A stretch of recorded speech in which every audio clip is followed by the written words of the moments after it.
क्या है आत्मा के 84 लाख योनियों से गुजारने का राज? यहाँ जानिए पूरा रहस्य।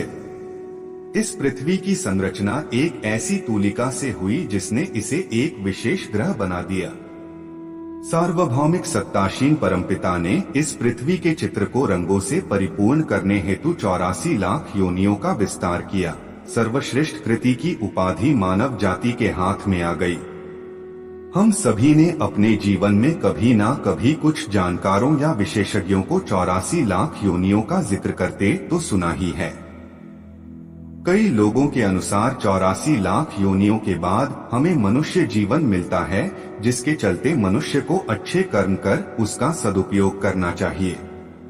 तो चलिए आज हम आपको इस 84 लाख योनियों के रहस्य के बारे में ही बताते हैं।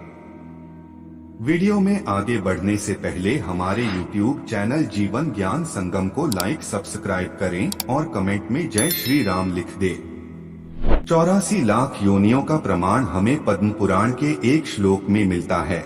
यह श्लोक बताता है कि इन 84 लाख योनियों में 9 लाख जलचर यानी कि पानी में रहने वाले जीव जंतु, 30 लाख पशु, 20 लाख पेड़ पौधे, 11 लाख कीड़े, 10 पक्षी व 4 लाख मानवीय नस्ल है, यानी कि कुल 84 योनियां हैं। कैसे प्राप्त होती हैं योनियां? परंतु ऐसा कहीं भी नहीं लिखा कि मनुष्य को दोबारा मनुष्य जीवन नहीं मिलता या फिर 84 लाख योनियों के बाद ही वापस मनुष्य जीवन मिलता है। यह तो केवल और केवल हमारे कर्मों का विषय है। अगर मनुष्य अच्छे कर्म करता है तो उसे स्वर्ग मिलता है और स्वर्ग का रास्ता मोक्ष की ओर जाता है। अगर मनुष्य बुरे कर्म करता है तो उसे नरक मिलता है और उसके बाद कर्मानुसार अलग अलग योनियों में जन्म मिलता है। चाणक्य की वाणी। यह बात आचार्य चाणक्य ने भी अपने एक श्लोक में कही है, जिसमें वे कहते हैं, नष्ट हुआ धन फिर से प्राप्त हो सकता है, बिछड़ा हुआ मित्र फिर से मिल सकता है, लेकिन मनुष्य जीवन एक बार नष्ट होने पर फिर से नहीं मिल सकता। मनुष्य जन्म बेहद दुर्लभ है। इसके अलावा रामचरितमानस में भी मनुष्य जीवन की महत्वता को दर्शाया गया है। परंतु क्या आपने कभी सोचा है कि मनुष्य जीवन इतना दुर्लभ क्यों है?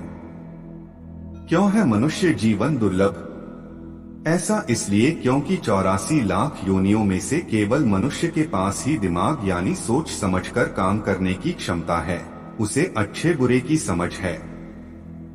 वह पाप पुण्य में भेद कर सकता है। वह धर्म को जानता है। वो मानव ही है जिसे आत्मा परमात्मा का बोध हो सकता है। वो मानव ही है जो संसार का ज्ञान हासिल कर सकता है। अब अगर आप अपने बुरे कर्म को मनुष्य जीवन को खो देते हैं तो आपको अन्य योनि में जन्म लेना पड़ता है, ऐसी योनि जिसमें सोचने समझने की समझ ही नहीं है। लिहाजा आप योनियों के कालचक्र में फंसते चले जाते हैं। इसलिए ऐसा कहा जाता है कि 84 लाख योनियों को पार करने के बाद ही आत्मा को मनुष्य योनि मिलती है, और यही है आत्मा के 84 लाख योनियों से गुजारने का राज। आज के लिए बस इतना ही। मिलते हैं न्यू वीडियो पर। जय हिंद, जय भारत।